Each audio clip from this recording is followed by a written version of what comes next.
বিসমিল্লাহির রহমানির রহিম।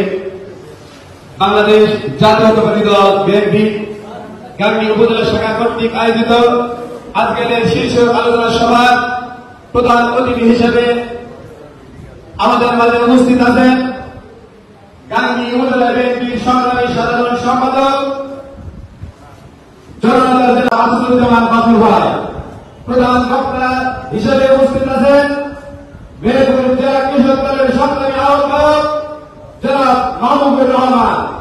আজকে এই আলোচনা সভা সভাপতিত্ব করছেন সম্মানিত সভাপতি মোহাম্মদ মতিউর রহমান মোল্লা ভাই।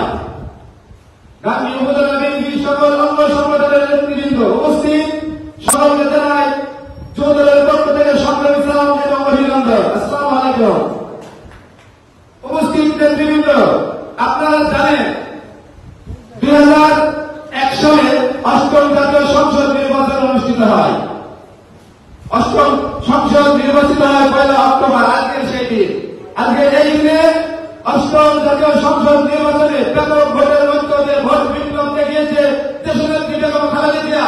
193 সিট পেয়ে এবং জামাতের সদস্যরা জিতলে আমাদের দল বাংলাদেশ জাতীয়তাবাদী দল সরকার গঠন করে। সরকার গঠন করার পরে এই সরকারের মেয়াদ যখন শেষ হয়, এই সরকার আওয়ামী লীগ সন্ত্রাসী দল ভারতের সঙ্গে হাত করে একটা ক্রু করে, এই ক্রুর মাধ্যমে এই আওয়ামী লীগ সরকার গঠন করে। এই আওয়ামী লীগ সরকার আসার পরে আপনারা দেখেছেন, আমি অন্যান্য জেলার কথা বলবো না, আমি আমার উপজেলার কথা বলবো।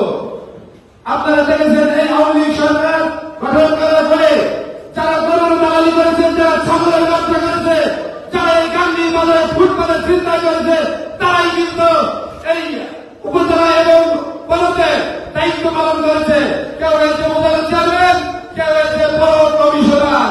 এই জন্য আওয়ামী লীগের সংগঠন আমাদের দল কিন্তু এই অকর্ম কুকর্মের মধ্যে আমাদের সংগঠন, আমাদের বাংলাদেশ জাতীয়তাবাদী দল সেই রাষ্ট্রপতি জিয়াউর রহমানের আদর্শ বুকে ধারণ করে কিন্তু আমরা এই সংগঠন করি।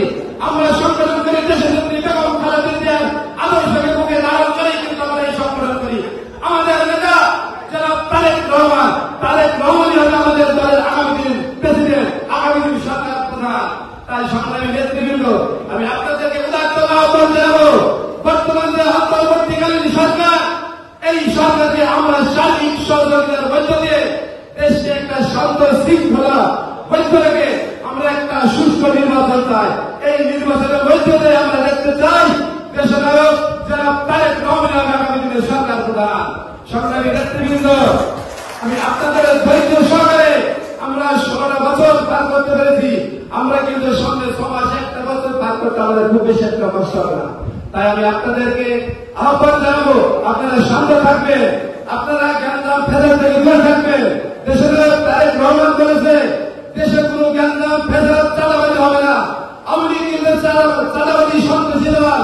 আমাদের আদর্শ হচ্ছে শহীদ রাষ্ট্রপতি জিয়াউর রহমানের আদর্শ কিন্তু আমরা বুকে ধারণ করে এই আন্দোলন সংগ্রামে রাজপথে 16টা বছর পার করেছি।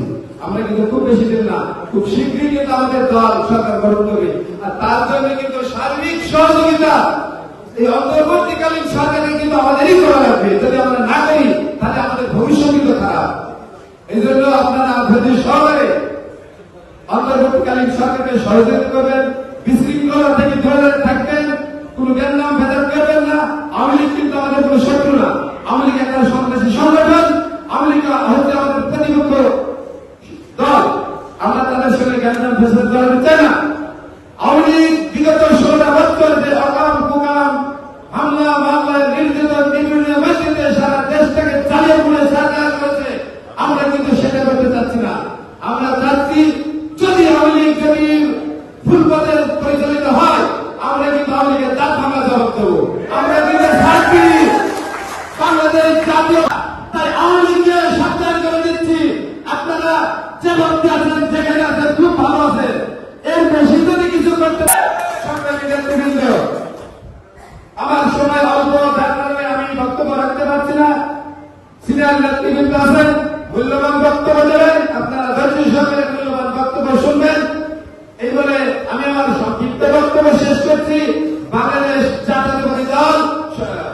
রাষ্ট্রপতি জিয়াউর রহমান আমারত, দেশনেত্রী বেগম খালেদা জিয়া জিন্দাবাদ, তারেক রহমানের বিরাট দেশে আসবে ফিরে বাংলাদেশে। ধন্যবাদ সবাইকে।